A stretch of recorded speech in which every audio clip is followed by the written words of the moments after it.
हर समाज आगे बढ़ता है, लेकिन उसकी असली दिशा उसकी किताबें तय करती हैं। जब हम इन किताबों को पढ़ते हैं तो एक आवाज़ बार बार हमारे दिल तक पहुंचती है। नारी की आवाज़। यह आवाज़ कभी किसी दर्द को छुपाने वाली धीमी सिसकी होती है, कभी उम्मीद से भरा एक मीठा गीत, कभी अन्याय के खिलाफ एक तेज पुकार, और कभी नए सपनों को जगाने वाली एक छोटी सी चिंगारी। साहित्य सिर्फ कहानियों का संग्रह नहीं होता, इसे हम समाज का दर्पण कहते हैं। इसमें हम देख पाते हैं कि कैसे लोग सोचते थे, कैसे जीते थे, और किन बातों से जूझते थे। नारी विमर्श उस दर्पण पर जमी धूल को साफ करने जैसा है, ताकि स्त्री की जिंदगी, उसके संघर्ष, उसकी इच्छाएं और उसकी जीत साफ साफ दिखाई दे सके।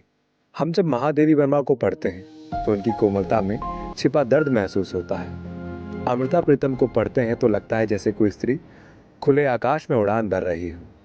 और इस्मत चुगताई की रचनाएं तो हमें झकझोर कर रख देती हैं, क्योंकि वे समाज के सच को बिना डर, बिना झिझक के सामने रखती हैं।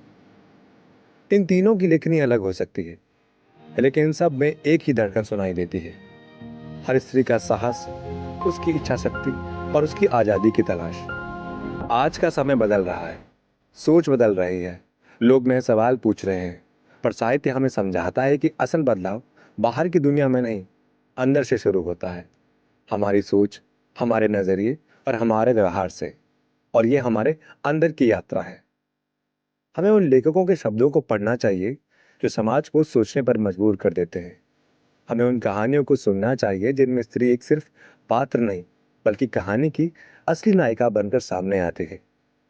हमें समझना चाहिए कि एक कहानी कैसे किसी स्त्री की तकलीफ बताती है, कैसे उसके संघर्ष दिखाती है, और कैसे वो उसकी जीत को आवाज देती है। तो आइए नारी विमर्श की उन राहों पर चलें जहां साहित्य सिर्फ पन्नों पर नहीं लिखा जाता, बल्कि दिल में महसूस किया जाता है और जीवन में जिया जाता है।